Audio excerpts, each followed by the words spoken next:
فاطمہ فرمانے لگی میری دعاؤں پر سب سے زیادہ حق میرے رسول کی امت کا ہے، تو میں یہ حق ہمیشہ ادا کرتی رہوں گی، میں انہیں دعائیں ہمیشہ دیتی رہوں گی۔ حضرت فاطمہ بڑا پیار کرتی ہیں۔ امام حسن کہتے ہیں کہ ایک پورا دن گزر گیا، کھانے کو کچھ نہ ملا، اگلی شام آ گئی تو چند روٹیاں کھانے میں ملیں، جوں لائے حضرت علی، جناب فاطمہ نے پیس کے روٹی پکائی، فرماتی ہیں سب کو کھانا کھلا دیا تو اپنی روٹی آپ نے رکھ لی۔ جب آپ کھانا کھانے لگی، کھانے پر ہاتھ ہی رکھا تھا کہ دروازے پر کسی نے صدا دی، تو کہتے ہیں بولنے والے کے لفظ بڑے عجیب تھے، جس نے صدا دی نا اس کے لفظ بڑے عجیب تھے، کہنے لگے اور رسول اللہ کی بیٹی، میں 2 دن سے فاقے میں ہوں، تو مجھے پتا ہے اس گھر سے روٹی ضرور ملے گی۔ جناب فاطمہ نے نہ کھانا اٹھایا، امام حسن کو کہنے لگی بیٹے دے آ۔ جناب حسن کہتے ہیں مجھے بڑی تکلیف ہوئی، ہم سب کھانا کھا چکے تھے، مولا علی بھی کھا چکے تھے، صرف میری اماں نے نہیں کھایا تھا۔ ماں اور بیٹے کا پیار، اور پھر حسن حسین اور سیدہ کا پیار۔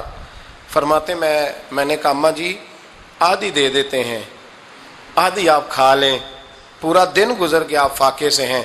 تو کہتے ہیں حضرت فاطمہ نے میرے سر پہ ہاتھ رکھا، پھر میرا ماتھا چوما، کہنے لگی بیٹا تو نے اس کی آواز نہیں نہ سنی جس نے صدا لگائی، اس نے نہ تو علی سے بات کی نہ تیرے ساتھ بات کی، اس نے تو کہا رسول اللہ کی بیٹی، تم نے صدا نہیں نہ سنی، اس کے لفظ کیا ہے، اس نے تو میرے ساتھ بات کی۔ اور پھر فرمایا بیٹے میں 1 دن سے فاقے میں ہوں، وہ 2 دن سے فاقے میں، میرا 1 دن گزارا اور ہو جائے گا امت کے ساتھ۔ ایک دن نا ایک نبی پاک کی بارگاہ میں شخص آیا، اس نے کلمہ پڑھا، قبیلہ بنو سلیم سے اس کا تعلق تھا۔ نبی کریم علیہ السلام نے اس سے اس کی مالی حالت پوچھی، تو عرض کرنے لگا یا رسول اللہ صلی اللہ علیہ وسلم میرے قبیلے میں 3000 لوگ ہیں اور سب سے غریب میں ہی ہوں۔ نبی کریم صلی اللہ تعالی علیہ وسلم نے فرمایا اس کی مدد کرو بھائی۔ حضرت سعد بن عبادہ اٹھے تو انہوں نے نا اس کو کہا کہ میری اونٹنی باہر کھڑی ہے تو یہاں سے اٹھ کے چل، میں اونٹنی تجھے دیتا ہوں۔ مولا علی شیر خدا اسی وقت اٹھے اور آپ نے اپنے سر سے امامہ شریف اتارا، فرمایا میں نے کل ہی خریدا ہے، یہ میں تمہیں تحفے میں دیتا ہوں۔ حضور نے نا حضرت سلمان فارسی کی ڈیوٹی لگائی، فرمایا اسے سواری بھی مل گئی، کپڑے بھی مل گئے، اس کے کھانے کا بندوبست کر، پتہ کر کس گھر میں کھانا ہے تو لا۔ حضرت سلمان فارسی کہتے ہیں میں گلی میں نکلا تو پہلی نظر میری سیدہ فاطمہ کے دروازے پہ پڑی، میں نے دستک دی، سیدہ فاطمہ اندر سے بولی کون ہے؟ میں نے کہا میں غلام سلمان فارسی۔ جناب فاطمہ تزارہ سے میں نے عرض کی ایک بندہ آیا ہے، کلمہ پڑھا ہے، اور وہ کہتا ہے 3000 آدمی میرے قبیلے میں ہے اور سب سے غریب میں ہوں۔ تو اماں جی اس کو مولا علی نے امامہ دے دیا ہے اور حضرت سعد بن عبادہ رضی اللہ تعالیٰ عنہ نے اونٹنی دے دی ہے۔ اب وہ حضرت فاطمہ فرما سکتی تھی کہ جب شیر خدا نے دے دیا ہے تو ہمارا تو حصہ پڑ گیا، تو فرمانے لگی بھائی میرے ساتھ کیا مطالبہ ہے بتاؤ جلدی کرو۔ کہا کھانا نہیں کھایا اس نے، تو آپ فرمانے لگی کھانا دیتے ہیں۔ حضرت سلمان فارسی کہنے لگے اماں جی کھانے میں کیا ہے؟ تو کہنے لگی کچھ بھی نہیں، 3 دن ہو گئے حسن حسین نے روٹی نہیں کھائی، پر بڑا کچھ ہے میں دیتی ہوں۔ کہتے میں سوچ میں پڑ گیا کہ انہوں نے 3 دن سے نہیں کھایا، پھر بھی بڑا کچھ ہے، پھر بھی ہم نے نا جو کھایا ہے اور باقی کا سالن فریج میں رکھا ہے، پرسوں والا بھی فریز ہوا پڑا ہے، شام کی سبزی آ گئی، کسی نے پوچھا حال کیا؟ کہتا سب سے غریب میں ہی ہوں، بڑا ماڑا بندہ ہوں، رو پڑیں گے پریشان۔ کہا بچوں نے 3 دن سے روٹی نہیں کھائی، پر سلمان بڑا دیا ہے میرے اللہ نے، بڑا کچھ ہے۔ تو کہا اماں جی پھر کرنا کیا ہے؟ فرمایا تو ٹھہر نا میں بتاتی ہوں۔ کمبل پڑا تھا، بسترا سمجھ لیں، موٹا اوڑھنے کا، کھدر کا، حضرت فاطمہ جلدی سے لائیں، فرمانے لگے یہ پکڑو اور دیر نہ کرنا، یہ ہماری گلی کے کونے پہ نا 2-4 گھر چھوڑ کے تو ایک یہودی ہے، اس کا نام شمعون ہے، وہ اس طرح کی چیزیں گروی رکھ کے یا خرید کے نا تو پیسے بھی دے دیتا ہے، جوں بھی دے دیتا ہے، گندم بھی دے دیتا ہے، سرکہ اور کھجوریں بھی، اسے دے آ، اور وہ جو سامان دینا وہ میرے پاس لا، اور لا کے مجھے دے تاکہ میں جلدی سے اس آدمی کے لیے بندوبست کروں۔ پتہ نہیں بیچارہ کتنے دنوں کا بھوکا ہے، پتہ نہیں بیچارہ کتنے، اپنے بچوں نے 3 دن سے روٹی نہیں کھائی، لا نہ ذرا۔ حضرت سلمان فارسی کہتے ہیں میں نے تھوڑا توقف کیا کہ میں آپ کا بستر لے جاؤں، یہ کمبل لے جاؤں، تو فرمانے لگی حکم ہے میرا، وہ جانا پڑے گا۔ جناب سلمان فارسی کہتے ہیں میں شمعون یہودی کے پاس گیا، میں نے کہا یہ کمبل لو، چاہے تو نگد پیسے دے دو، سامان خرید لیتے ہیں، اور چاہے تو اناج، جوں، سرکہ، کھجوریں جو تمہارے پاس ہے دے دو۔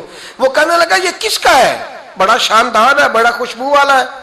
تو کہا یہ مولا علی کے گھر سے آیا ہے، پاک بی بی نے دیا ہے کہ اس کو گروی رکھ لو اور مہمان کے لیے کچھ دے دو۔ کہا مہمان کون سا؟ کہنے لگے حضور کے پاس آ کے ایک شخص نے کلمہ پڑھا ہے اور وہ مسلمان ہوا ہے اور وہ غریب ہے، اس کو روٹی دینی ہے۔ تو وہ شمون یہودی کہنے لگا میں بھی تورات پڑھا کرتا تھا، تو آج ہی سویرے میں نے پڑھا ہے، آج ہی سویرے پڑھا ہے، ابھی پڑھا ہے۔ میں بڑی دیر سے حضور آئے تھے پر میری آنکھوں پہ پردہ ہی رہ گیا، مقدر سکندر کا دیکھو کہ پیاسے چلے جا رہے ہیں کنارے کنارے، میں پیاسا ہی مرنے لگا تھا، آج ہی میں نے پڑھا ہے کہ جو آخری امت آئے گی نا، اس امت میں جو رسول اللہ صلی اللہ علیہ وسلم کے قریبی ہوں گے، ان کا کمال یہ ہوگا کہ وہ اپنا پیٹ پر پتھر باندھ کے دوسروں کی مدد کیا کریں گے۔ یہ میں نے آج ہی پڑھا ہے اور ابھی تو نے مجھے اس کا نظارہ کرا دیا ہے۔ کہنے لگا یہ چادر بھی لے جا، جو بھی لے جا، سرکہ بھی لے جا، آٹا بھی لے جا، کھانا بھی لے جا، اور اس طرح کر کے میرے پاس سے نگد بھی لے جا، اور جناب فاطمہ سے کہنا یہ سارا کچھ رکھ لے، اور انہیں کہنا کہ مجھے پتا ہے آپ قبول نہیں کریں گی پر قبول کر لے، وہ آپ کا کمبل آیا ہے تو میرا دل نرم ہو گیا ہے، میں یہ قربانی بھی دیتا ہوں اور آپ کے باپ کا کلمہ پڑھ کے مسلمان بھی ہوتا ہوں۔ حضرت فضا کہتی ہیں، حضرت فضا، بہت ساری باتیں ایسی ہیں جو میں چونکہ پہلے بھی کچھ باتیں کر چکا ہوں تو وہ باتیں میں بیان کر چکا، آج کچھ ایسی باتیں بیان کر رہا ہوں جو پہلے اس عنوان پر میں بیان نہیں کر سکا، ان باتوں کو لے کے آ رہا ہوں۔ حضرت فضا لونڈی تھی جناب فاطمہ کی، کنیز تھی، خادمہ تھی، اور بڑا پیار کرتی تھی وہ حضرت فاطمہ سے، اور جناب فاطمہ بڑی شفقت کرتی تھی ان کے ساتھ۔ جناب فضا کہتی ہیں ہمارے ساتھ ہی نا دو چار گھر چھوڑ کے ایک یہودی مسلمان ہوا تو اس کے رشتہ داروں نے رشتے توڑ دیے، ناطے توڑ دیے، سارا خاندان مسلمان ہو گیا، لوگوں نے ملنا گلنا چھوڑ دیا۔ فرماتے ہیں کہ اس کی بیوی فوت ہو گئی، تو میں نے حضرت فاطمہ کو خبر دی، تو پہلی خبر سنتے ہی خاتون جنت فرمانے لگی اس سے تو اس کے رشتہ داروں نے ناتا ہی توڑ دیا ہے۔ فضا جب پتہ کر کے کوئی غسل دینے والا ہے، اسے پتہ کر کوئی کفن دینے والا ہے، کہتے میں واپس آئی، میں نے کہا اماں جی کوئی بھی نہیں، اس کا شوہر تو پریشان بیٹھا، کہنے لگی لا چادر پھر تو اور میں چلتی ہیں۔ تو میں نے کہا اماں جی آپ چلیں گی؟ فرمایا میں کیوں نہیں چلوں گی، میرے رسول اللہ کی امت ہے، یہ میرے کی امت ہے، میں چلوں گی۔ یہ مزاج، یہ شوق، یہ درد، یہ انداز۔ ایک بی بی آئی مسئلہ پوچھنے، اس نے کہا اماں جی 40 اونٹ ہے تو اللہ کے رستے میں کتنے دوں؟ تو حضرت فاطمہ فرمانے لگی اگر یہ سوال تجھ سے ہوتا تو جواب اور ہے، مجھ سے ہو تو جواب اور ہے۔ تو بی بی کہنے لگی اماں جی دونوں ہی بتا دیں۔ تو اماں فرمانے لگی اگر 40 اونٹ تیرے پاس ہو تو تو نے اس میں سے ایک دینا ہے، اور اگر 40 فاطمہ کے ہو تو فاطمہ نے سارے ہی اللہ کے رستے میں دینے ہیں۔ تیرے لیے حکم اور ہے اور میرے لیے بات اور ہے، تیرے پاس ہو تو 40 میں سے ایک دے دے، اور میرے پاس ہو تو میں 40 کے، اور ایک بات اگر نہ کروں تو موضوع مکمل نہیں ہوتا۔ میرے نبی کریم علیہ السلام نے ایک دن صحابہ سے پوچھا بتاؤ بہترین عورت کون سی ہوتی ہے؟ کون ہوتی ہے؟ آکسفورڈ کی پڑھی ہوئی جی، پنجاب یونیورسٹی جس نے ایم فل کا مقالہ لکھا ہو، پی ایچ ڈی ہو جس نے پی ایچ ڈی کی ہو نمل یونیورسٹی سے، ایک کراچی یونیورسٹی کی ڈگری ہولڈر ہو، کہ باہر سے ایم بی بی ایس کر کے آئی ہو، کون افضل ہوتی ہے؟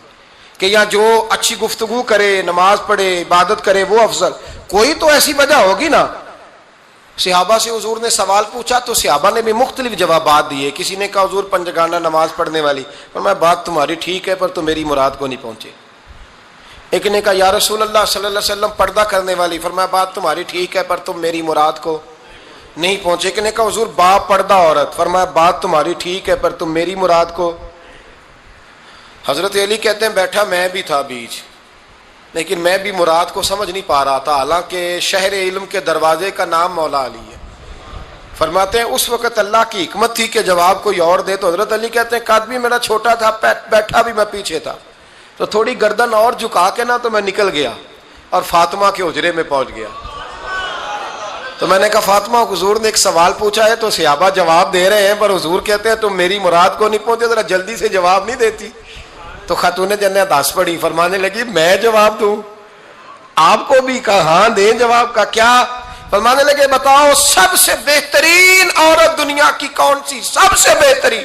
تو جناب فاطمہ کہنے لگی سادہ سا جواب تھا، آپ لوگوں کو آیا کیوں نہیں؟ کہا چلو بتاؤ۔ جناب فاطمہ فرمانے لگی دنیا کی سب سے بہترین بی بی وہ ہے جس کو نہ کبھی غیر محرم نے دیکھا ہو اور اگلے لفظوں پہ غور کرنا، نہ کبھی غیر محرم نے اسے دیکھا ہو اور نہ اس بی بی نے کبھی کو غیر محرم دیکھا ہو۔ یہ کوئی پردہ نہیں کہ بی بی کہتی ہے جناب میں تو چہرہ ڈھام کے نکلی تھی، باقی میں دکاندار سب سے بات چیت کر آئی، سب کے چہرے دیکھ آئی۔ حضرت فاطمہ نے بتایا کہ تیری آنکھوں کا بھی پردہ ہے۔ اور وہ روایت وہاں الگ موجود ہے کہ حضور نے حضرت عائشہ صدیقہ ام سلمہ سے کہا کہ عبداللہ ابن مکتوم نابینا ہے تو پردہ کرو، تو یہ نابینا اس سے پہلے سیرت نگاروں نے لکھا ہے کہ ایک دن یہ اس سے پہلے حضرت فاطمہ کے گھر چلے گئے حضور کے ساتھ، تو نبی کریم علیہ السلام نے جب ان کو لے کے حضور داخل ہوئے تو جناب فاطمہ نے آنکھیں جھکا لی، پردہ کر لیا، تو حضور نے فرمایا بیٹی وہ تو نابینا ہے، تو عرض کرنے لگی حضور مجھے تو نظر آ رہا ہے نا۔ یعنی حضور نے جو ازواج کو کہا وہ بات کی، جناب فاطمہ کا جو انداز ہے وہ نرالا ہے۔ تو حضرت علی کہتے ہیں جناب فاطمہ نے جواب دیا کہ بہترین عورت وہ جس نے نہ کبھی غیر محرم دیکھا ہو اور نہ غیر محرم نے کبھی، وہ بی بی نے بھی کبھی غیر محرم بندہ نہ دیکھا ہو، دیکھا ہی نہ ہو اس نے۔ یہ پوائنٹ ذرا مشکل ہے، سمجھنے والا ہے۔ تو حضرت علی کہتے ہیں میں وہاں سے گردن جھکائی اور بیچ آ کے بیٹھ گیا، بات ابھی جاری تھی۔ حضور نے فرمایا آتا ہے کسی کو جواب؟ تو کہتے ہیں میں نے ہاتھ کھڑا کیا، میں نے کو حضور آتا ہے، تو حضور مسکرا پڑے، فرمایا چل بتا۔ میں نے عرض کی حضور بہترین عورت وہ ہے کہ نہ کبھی اسے غیر محرم نے دیکھا ہو نہ اس نے کبھی غیر محرم دیکھا ہو۔ تو حضرت علی کہتے ہیں شاباش مجھے ملنی چاہیے تھی نا۔